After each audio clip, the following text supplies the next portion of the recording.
най-лесният начин за белене на лук е да вземате първата обелка и да направите един малък разрез на първия слой и след това. Когато правим томатен сос и въобще каквито и да вид сосове, винаги е хубаво лука ви да е нарязан на много финни и малки купчета. Ножа се плъзга по кокълчето, по тази част, а не по ноката. Ноката играе и се движи леко назад. Ноката всъщност ви определя дебелината, а кокълчето ви предпазва.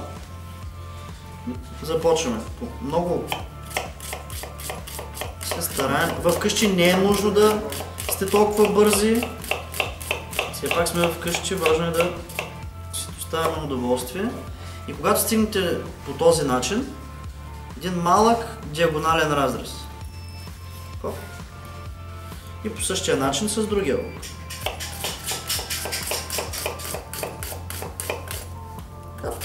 За малко се порежем.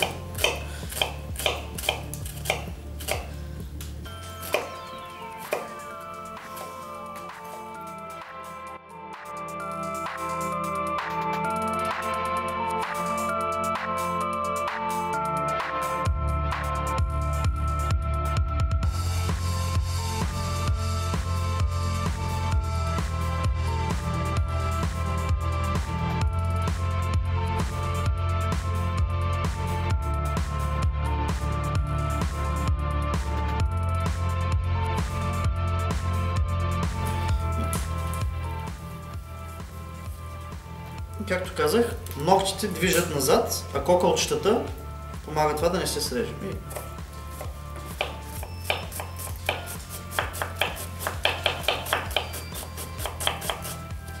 И се стараем да бъдат малки, тънки, за да могат по-лесно да влязат в соса. Се стараем да режем бързо, за да не се разплачем.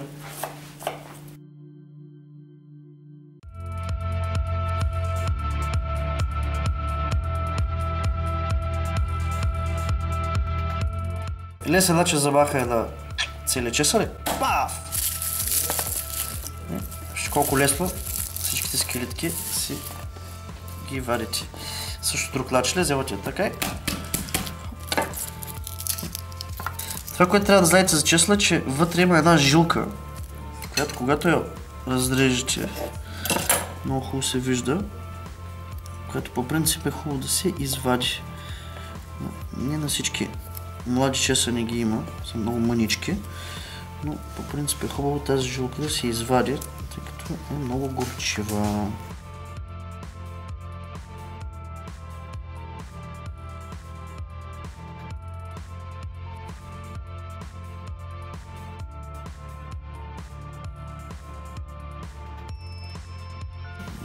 Когато нареждате чесъна на ситно, вземате сол и обилно просвет със сол. Може да изглежда като много сол, не се тревожете.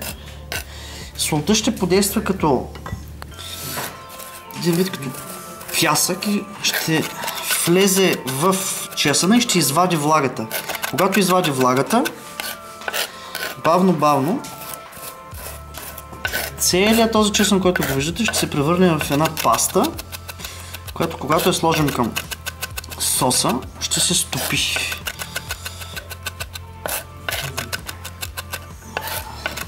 И виждате как много бавно чесъна се превръща в една хубава паста.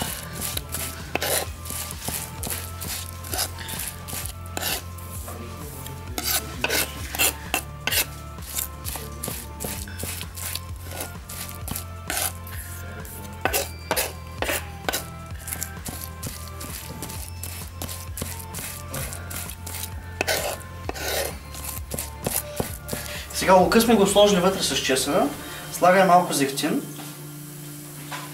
за мазнина и което е хубаво да правите, когато слагате да пържите лук, е наистина съвсем малко масло.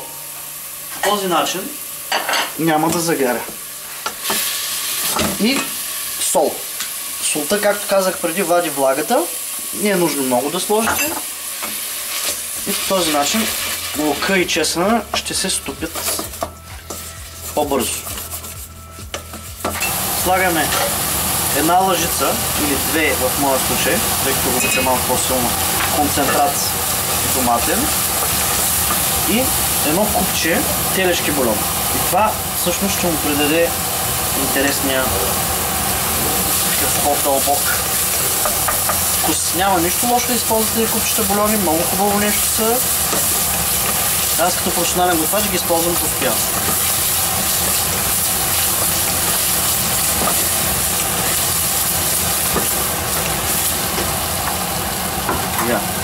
Слагаме две консерви чисти домати. Може да сложите и от тези готовите доматини сосове, там с босилек и така нататък. Аз към тях правя същото нещо, просто ще ви донесат малко повече вкус. Дафинов лист, червен пипер и черен пипер. Сбърквате, малко зехтин още.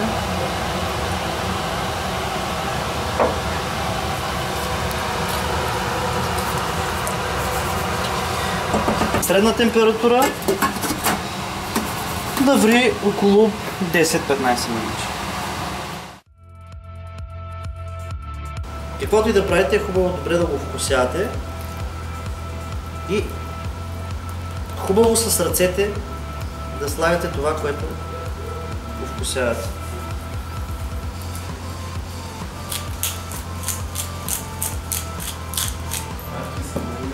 Малко зехтин.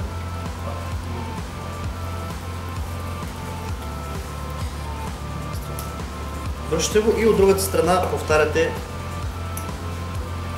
операцията.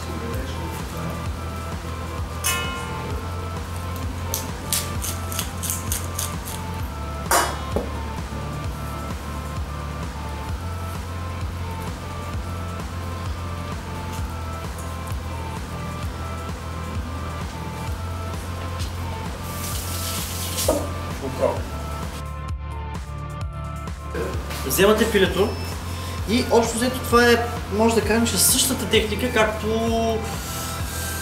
сега много нашумялото суши свиват сушитата. Вземате фолиото и придържайки с пръстите, се слагате ръцете по този начин, добре придържайки. Дърпате го малко, завивате, режем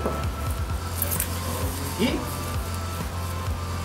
правим това, което французите викат балутин или нещо като малка наденичка от пиле. Това нещо ще бъде сготвено на 110 градуса за 40 минути в тава с малко вода или бульон в нея. По този начин вътрешността на пилето, ще ви покажем по-късно, остава много крехка и самото пиле става един вид, представете си, че се сварява вътре, заедно с всичките подправки и става изключително крехко. Нашите балутинчета вече са готови и вече може да ги сложим в тавата и ги слагаме в фурната на 110 градуса между 40 и 45 минути. Може да изглежда изключително странно, че на толкова ниска температура готвим, но ще видите, че накрая резултатът ще бъде много хубав. Това е соса след около между 15 и 20 минути готвене на бавен огън. Винаги накрая му слагам малко зехтин, малко пресен пипер. По този начин пипера е винаги по-хубав. И му слагам вече накрая, винаги се слагат зелените подправки. Розмарин, басилик, аз обичам ориган много в моя сос. И виждате консистенцията как е доста плътна, не е такъв воднист сос. И ще ви покажа защо искам да е такъв малко по-късно. Две думи за гъбите, които ще правим. Важно е да знаете, че гъбите имат страшно много влага и когато ги сложим в много топъл тиган, тази влага ще се изпари и гъбата ще стане страшно малка. Сега гъбите ги режем на две, на още две.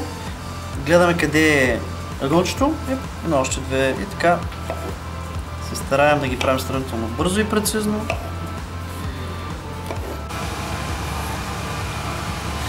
Когато правим гъбите, слагаме тигана, значи вече съм сложил тигана на котлона около 10 минути, за да загрява много силно. Забележете как когато сложа зехтина, почва да пуши.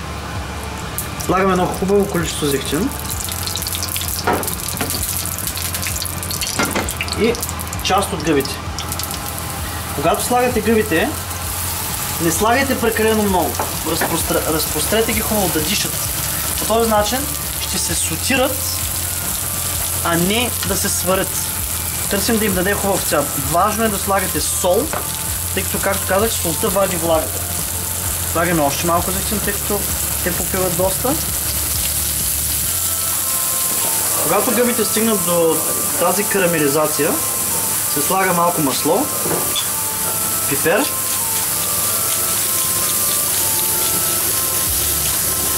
и се разбъркат. Виждате как, когато ги направихме на големи парченца, как се смалиха. И по този начин аз лично много обичам да има така хрупкавост. И ги слагаме обратно в соса. Оставяме стигана на котлона. Ги слагаме във вече редуцирания доматен сос. Водата бълбука. Накрая слагаме сол, не в началото. И солта ще понижи температурата. Винаги, когато правите спагети, винаги, когато правите картофи, ще всичко с нишасте, винаги трябва да има сол в нея още малко. Винаги, когато правите, солете един-два пъти и да пробвате. Как аз обичам да слагам малко зехтин, няма голям ефект върху това.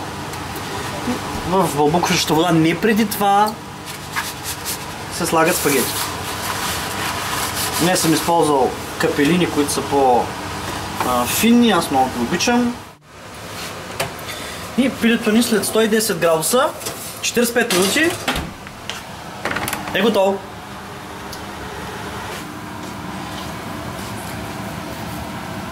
Да ги изварям и ако я го разрежа, ще видите по средата как е хубаво и страшно сочно.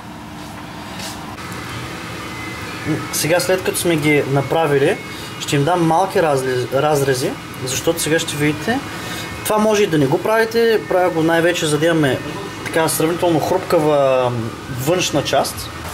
В много топъл тиган слагаме хубаво количество зехтин и много внимаваме, когато слагаме филетата в тигана.